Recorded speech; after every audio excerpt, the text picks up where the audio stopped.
Ray tracing. Ray tracing is a popular rendering technique that uses rays to calculate light bounces and render realistic lighting in video games and animation. It works by firing a bunch of rays from the target or light source to figure out how the light would bounce in a realistic setting. Nowadays, every video game markets itself with ray tracing. Modern 3D video games cannot live without this feature. But what about audio? After all, audio is an integral part of a video game. 50% of a video game is its audio, but there's no importance given to tracing audio. Audio in video game is mostly just dull. The video games that try to improve it by tricking our brains using features of headphones do make effort, but also lack realistic results. Well, today I have something really interesting to show you for you. This is ray-traced audio. I first discovered ray-traced audio by this channel called Raytraced. This video by Godot shows how they developed a ray tracing system. That got me curious. How can I actually implement this in Godot? But just before I started trying to implement it myself, I actually found a plugin. As always, I'm the Godot plugin guy, and I love a good Godot plugin. And today we have Raytraced audio by TinyK. This is a ray tracing audio for the Audio Listener 3D and Audio Stream Player 3D, which brings procedural audio effects to Godot, like echo, ambient, outdoor sounds, and muffle. The plugin is not perfect,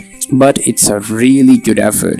The plugin is completely free, unlike the Godot plugin that is promised to come out as a paid plugin for Godot and Unreal. So in today's video, let's try out this. Let's see if plugin is actually worth it.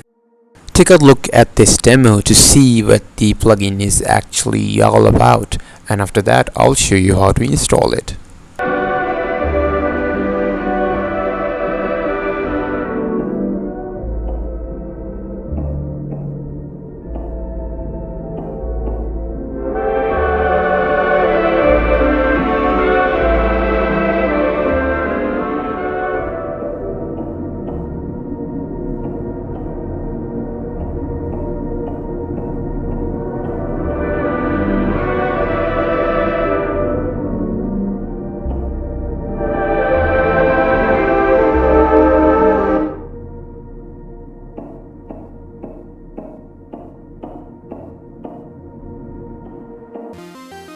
Okay, let's go ahead and install the plugin. We'll go to the asset library, and here we'll search for Raytraced audio. We'll hit download and download the plugin, and we'll install. The plugin comes with the following files: the default bus layout, vSource, and the Raytraced plugin. Make sure you have all of these. Go to project settings, go to plugins, and enable it. I have it already enabled, but you'll have to do it. After being enabled, you can create a 3D scene. You can create any object, and you can add the new node called the Raytraced audio node. You can see there are two nodes here: the Raytraced audio listener and the Raytraced audio player node. They work the same as the Godot's original nodes of the audio player and audio listener. As the sound, the audio player plays the sound and the listener listens to the sound. Both of these have their settings that can be customized, mainly echo, muffle, and ambient occlusion for audio, of course. I don't know what they call it. You can find more settings here by hovering over it and reading the manual here to see what these settings do, and you can enable and disable them. The ray count is probably the most important setting, as it determines how many rays are fired and how much accurate the sound would be. You don't need to fire a bajillion rays, as it kind of works. You can play your stream right onto it. As you saw in the demo, the Raytraced audio works by seeing if there's a balls between the target and the listener node, and determines if the audio should be muffled, echoed, or ambient effects should be added based on the What the add-on originally does is it fires a bunch of rays. The rays collide with the walls or the objects that it should collide with.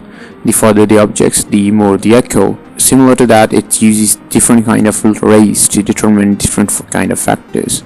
For example, if there are objects in the ways of the rays, there will be less echo since less rays will collide back. It also figures out things like if it's an open environment by firing out rays. If the rays escape, that means that there's not going to be any echo. It figures out all of these by using simple rays. It's so amazing, and it's such a simple yet genius solution to a big problem. You can also figure out things like where the audio is coming. For example, when there's raining outside and there's a window open, we often hear sounds coming from the window.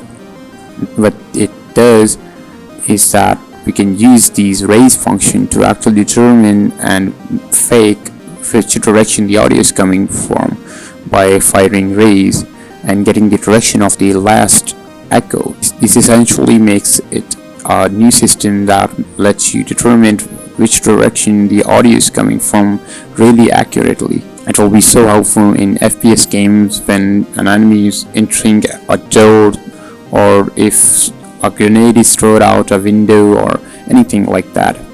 You can also figure out rays through walls, and you can muffle the audio accurately when it travels to thicker or thinner walls. For this, the original method used simple rays that pass through the objects and get weaker as they pass through more and more objects.